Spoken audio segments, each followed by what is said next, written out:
Talking Reds, we're in the Liverpool Gin Distillery on Castle Street. Neil Atkinson and Andy Heaton here for you for Talking Reds today. Hope you've got a lovely weekend lined up. Liverpool 3 p.m. kick-off away at Bournemouth. Liverpool 32 games unbeaten. Bournemouth lost 4 on the bounce. You can say Bournemouth are a streaky team, Andy. They sort of have been historically whilst they've been in the Premier League. But Liverpool, as long as complacency doesn't set in, you've got to think we get a result at the weekend. You'd hope so. And also, I mean, there's been a couple of close games this year. And it's weird the way your mind works. I'm always fearful of going into a club in poor form. Yeah, I know exactly what you mean. Not that reflects badly on Liverpool, but in so much as that they'll see this almost as a bit of a free hit because they're not expected to get anything, maybe. Yeah. And they're at home, but so a free hit at home's a bit different as well. You get the crowd up, you go from there. And all that. But it's also the kind of game if Liverpool get an early foothold, you know, it's one maybe they can build on the Everton result, which quietly I think was more impressive than we're giving credit for, especially given the manner of our wins before that, the 2-1 wins, the narrow victories. I thought the second half, Andy, just to go back to that, because I think you can say the first half they race into that 4-1 lead, Everton get one back. I think what's really impressive is the second half where Liverpool just decides, you're not getting near our goal here, lads, we're keeping you at arm's length. Well, but 4-1 to 4-2 is a completely different thing, and it only sounds like one goal, but there is the elements of, well, if Everton get one here, and that maturity to deal with that, and I think we've seen that over the course of a couple of seasons, but especially now. You know, it's a different type of mental attitude to go from 1-0 down with 5 to go to win 2-1, to go, right, okay, we're 4-2 up here, we need to control this, don't go gung-go, we're all right, just see it out. So yeah, no, brilliant. I feel like I've been parachuted in today because there's lots of Everton on, to be honest. No, not at all, it's not why you've been parachuted in. No, I'm looking forward to a potentially good game. I'm surprised actually Eddie Howe hasn't been linked more with the big vacancy, to be honest. And we could have done with it just to disrupt things a little bit. Possibly. The thing that intrigues me about Howe, Andy, about that is he doesn't seem to me to be the sort of manager who makes a mid-season move. And I think that, you know, to talk about the vacancy, but not just the Everton vacancy, but also the Arsenal vacancy, I think there's an issue with these. You know, Arsenal get beat last night at home to Brighton. They can't think Lundberg's the answer at all. But I think that these days, because managers think so much like project, they do think long-term, I think. And so I think it's difficult to pull someone. You know, if you're trying to say to your players, listen, if you give me a year, I give you a year. You don't want to be the sort of manager, the sort of person who turns around on that and gets shut of it. And I think it's hard for a fair few of them to do. I think with Eddie Howe especially as well, because he has made the one move before and it's not worked out for him well at all. Maybe just Bournemouth as a club suits him. The project thing's interesting. I mean, you do wonder what happened the day after X.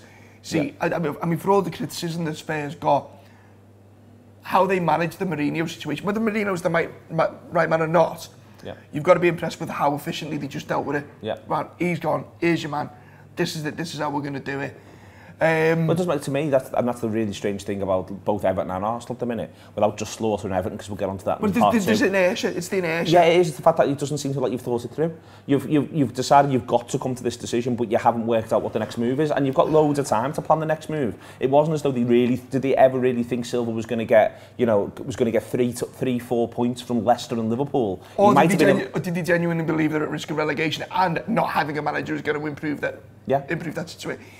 We've spoke about this at length a couple of times. It always fascinates me when you see managers sacked as a punishment. You should never sack a manager as a punishment, because what are you achieving? You're only shooting yourself in the foot. Fine, change your manager, that's fine. But if you don't know what the next step is, then how? Well, as part of that, this Duncan Ferguson madness from Everton, Duncan Ferguson, Franny Jeffers, John Ebbrell, if you're going to do that, I don't understand why you don't just do it before the derby. In that it'll never feel more like a free hit than if you do it before the Merseyside derby, especially with the nature of it being Duncan Ferguson, Francis Jefferson, John Ebbrell ending up being the team that are going to come and oversee this game, whether it's one game, the one against Chelsea, or it becomes more than that. Yeah, because the presumption is you're going to make your appointment, your permanent appointment before. Yeah. No, you know, I'll be honest with you, I mean, the Ferguson thing blew my head off, so you can only imagine my reaction when I saw Joyce's tweet this morning, in so much as I had to check it wasn't the black Joycey. Everyone was checking it wasn't the black Joycey. Even when it was Ferguson, everyone was checking it wasn't the black Joycey. Honestly, I don't know. But anyway, back to Bournemouth. What do you expect them? I'm expecting Liverpool to make a fair few changes. I mean, there's that idea of changing back, but I think even from what we acknowledge is our first 11. So, for instance, I think our first 11 of the players available. So, Alisson's back, isn't so there's one change, but I think Gomez comes in at centre-half because you can't keep asking Dejan to go and go and go without it dropping off him. And I think Saturday to Tuesday might be a little tough for him. And I do want him to play against Salzburg. I think Milner comes in for either of the full-backs. Okay. So Milner stays in, but one of the full-backs drops out. And then I think from there, whichever one drops out, we'll get the last half an hour at the expense of the other one, if you know what I mean. So Milner will then swap sides. Yeah, okay. That's what I think will happen. Going forward from there, I don't think Wijnaldum plays. He didn't want to play him against Napoli anyway. He might have felt he had to play him against Brighton, what would it be in Henderson's first game. Did he have a bit of sickness, Wijnaldum, as well? Yeah, he's been a little bit up the wall. So I think he won't want to play Wijnaldum. He want to rest Wijnaldum. And then I think it wouldn't surprise me if he wants to get all the front three clicking. So he probably wants to get Keita in. He might want to go Oxlade-Chamberlain. I think he probably brings Henderson back in. So there's 3 changes in the middle of the park. And it wouldn't surprise me if he wants to get Firmino and Salah on, give them that game, and then with an eye on Tuesday. But also, I think he might be tempted to give Divock a back-to-back game, also because he took him off. Do you think there's an element there when he well, you call it fiddling, it's not fiddling, it's rotation, but he takes the team in parts, so in so much as that if he changes the midfield, he won't change the attack. That's exactly. If he changes the attack, he won't change the defense. Same as the back four. So you look what he did midweek. He switched. He goes with. He makes his changes up front. He makes his changes in the front 6, but then goes with what you'd say was currently his first choice back 4. Yeah. I think in this instance he might change 2 of the first choice back 4, but therefore feel as though he can, because he feels as though he's going to go with the top attackers. And also to look at the fact that Bournemouth are just a little blunt at the minute, and don't get me wrong, Callum Wilson can turn it on. I think he's one of the better centre forwards outside of the top 6, and whether that includes Leicester or not, if you know what I mean, because Vardy's obviously having a terrific season. But I think he's one of the best outside of the top 6, top 7. But still, even allowing for that, I think it wouldn't surprise me if he thinks, you know what, these have been a bit blunt recently. We can maybe make a couple of changes and see if we can push up the pitch and turn them around.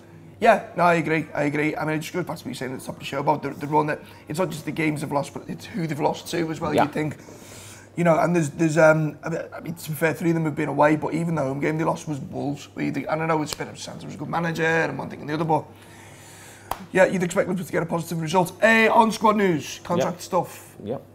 Liverpool Echo reporting that Sepp van den Berg is going to sign a new deal.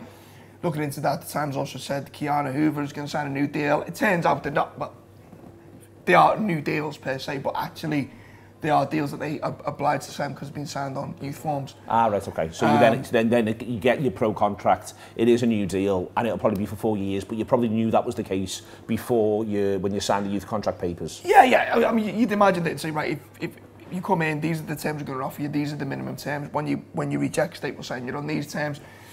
You don't know. Hoover's done quite well. I haven't seen that much of Van den Berg really. They might have even offered them improved terms, but you'd expect to be a minimum standard there. Yeah. They're there. So that's good news. Bodes well the future, especially with, you know, the 2 young defenders there. Both play centre half. You know how much I rate Hoover. Yeah, you rate him really highly. And actually, when I was just doing the little thing before, it wouldn't surprise me if he has Hoover on the bench against Bournemouth. I think it wouldn't surprise me if one of Hoover or Curtis Jones makes a bench at some point soon. And with Hoover, he might have one eye on the idea that if he could get away with, let's say he doesn't start Trent and he starts Milner right back, and he feels as though he could get away. If you're 3-0 up with it. So the idea then, rather than even saying to Trent he's ever got to warm down, he hasn't got to do recovery or anything like that, instead it becomes Hoover comes on for Robinson, Milner swaps sides, and Hoover gets half an hour of Premier League football. Would not surprise me. We'll take a little bit of a break now to drop in from yesterday, the preview show with Gareth Cope and Rob Gutman, Paul Cope and Rob Gutman. Looking forward to Bournemouth.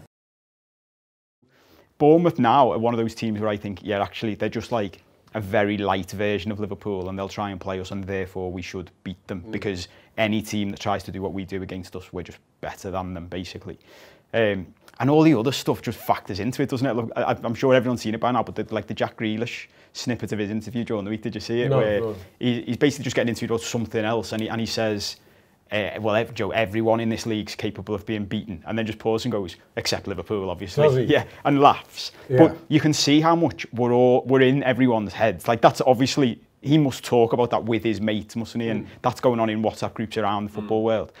And then the way Klopp treated the derby made me laugh as well, because before the game, me and the lads are all saying, problem Klopp has with United and Everton is they're in his head and he doesn't treat them the way they are, which is crap. They're shite. We should just treat them like a shite team. And then he picks that team and we all go, you can't pick that team against Everton. Not for the derby. Not for the derby. Treat it like a serious game.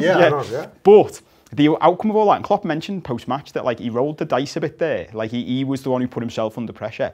But what he's done by doing that and scoring 5 and winning the way we did, he's doubled down on Everton. So all the psychology that we love talking about with everybody else in the league, they're all going now. Because even I went, our squad's better than I thought it was. Yeah. And the fact that like, I think a big one, obviously Shaqiri gets a lot of the headlines, Origi gets a lot of the headlines, but Shaqiri's a big one for me. Yeah, the fact that he's just not been there all season, gets thrown straight back into the derby and was brilliant. Yeah. It's things like that going into this spell. That whole squad now is going to go, yeah, we'll just get through this spell, no problem. And I think teams like Bournemouth now are looking at it, will be looking at it thinking, will whoever they play against us? And they can, now we can bring back Mo Salah, who's had a week off. We can bring back Firmino, we can bring back Henderson, who've had a rest. So for them, what do you do if you're them coming to play us? Neil Atkinson and Andy Heaton back with you. You can obviously watch our preview show if you download the app and you can see it through the video stuff on there. You can spend tokens on it, or you could buy someone a Christmas 3, 6 and 12 month gift card. Shop.theanfieldwrap.com. So smooth. Oh, it really was. Shop.theanfieldwrap.com to see all of that. Also want to give a shout out to John Bishop, who's announced an incredible night of stand-up comedy at Liverpool's M&S Bank Arena on the 15th of March 2020 to raise money for the Sean Cox Rehabilitation Trust. Those tickets will go on sale Monday the 9th, which is next Monday at 10 a.m. So do keep an eye out for that. A real effort made there from John for the Sean Cox Rehabilitation Trust. So do, if you are interested in that, do feel free to jump on. It's the 15th of March 2020. Weekend is out. We did the Friday show, and on the Friday show I was a bit, if I say critical of Brighton, what I meant was I said that they play a lot of good stuff, but you're worried about the cutting edge. Yeah. And I think you see against Arsenal, you know, they get the cutting edge, they get 2 goals, and actually in hindsight, you know, in the same way that our points, I mean, Newcastle won there last night as well, but in the same way our 3 points at Sheffield United, you feel like by come the end of the season may well look like a really good 3 points. That home result against Brighton, it wouldn't surprise me they go to another of the more established clubs and get a result, because the shape's really good, they play decent stuff, they're strong as anything. As I say, the question is the goals, but you know, put that to one side. They look to me like a proper footy team. They did. I mean, we spoke in the first part of the show about managerial changeovers and forward planning. It looks like Brighton have done their own work. I mean, I was disappointed myself when Chris Heaton got sacked, but it looks like Graham Potter, yeah. Graham Potter's got them playing. And yeah, a great result for that. I saw a little bit of the game last night in practice, so I didn't see one block. Were you watching? You were doing the two? Between the two. Did you get excited because you can? Because that's what I was like on the Tuesday night. I was like, oh, I can watch both of these. In as much as you can between match 1, match 2 and Peppa Pig. You know. But no, it just seemed eminently Arsenal. So Brighton come at them, they looked a bit, and Arsenal looked dead nervous. Brighton deserved to take the lead. Arsenal then equalise, and then looks like it's just going to be Arsenal, you just presume, and that's when it flipped over. And then, you know, we should have the knowledge because we know Arsenal. It's never that plain, it's never plain sailing for them. And then it's get the bing on my phone that they've actually lost 2-1. Yeah. So, yeah. I think it shows the quality of Brighton, and it shows, I think, at the moment that they're a good football team. Yeah, and I think up and down the country, you know, and I do include us in this because the reason I include us and City in this at the moment because of the way us and City are. But I really do think more and more the sides who are in the more sort of bottom half should genuinely have a full-on attacking plan when they come to grounds like Arsenal, like Liverpool. You know, I think there's no way you get a result. So, for instance, City have got Man United at the weekend. There's no way you beat City you get a result, I'd say, against City without having a plan to score 2 goals. So you think about when, yes, Wolves beat them 2-0, but Wolves had a 2-0 plan. They had certainly this is how we'll score 2 plan. Yeah. And I think that the era of sides going to places like City and just sitting there and saying, don't hurt us. The only way you can stop them from hurting you is for you to be able to hurt them. Well, there's been a bit of a tilt in football. I was just thinking about this then only because I got a cabin to work this morning because I'm lazy. And Andy Redknapp was on TalkSport, as is his want. And it's just all this same old chat with him and Allardyce saying, oh, if they had foreign names, blah, blah, blah. Look how many young English managers are in the league now. Yeah. And how much they've been in. What they're actually saying is they're not saying young English managers, they're saying alehouse football from the 1980s, 1990s. Because you look at these young English managers now, and they may as well.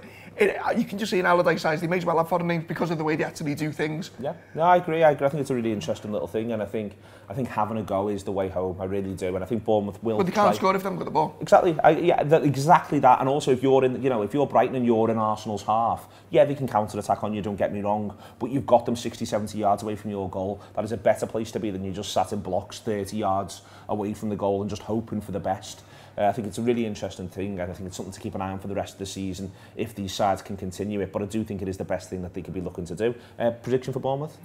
I will go for a clean sheet and a 2-0 win for Liverpool. 2-0 Liverpool, efficiency from Andy Heaton. I'm going to go 3-0. I'm a little bit more optimistic. I think it'll be a good one. Listen, check. I think it'll be a controlled 2-0. So do I. No, I think you're expecting a very efficient game. I'm expecting 2-0 on about 60, and then Liverpool to make it 3-0 on about 80, 85, and take the doubt out of it. Thank you very much to Andy. Do check out the gift cards. Do check out John Bishop. Do check everything out, really, to be quite honest with you. There's never been more fun than this. It's never, ever, ever been more fun than this. Though if I feel good, John Edward must feel like he's won a lottery.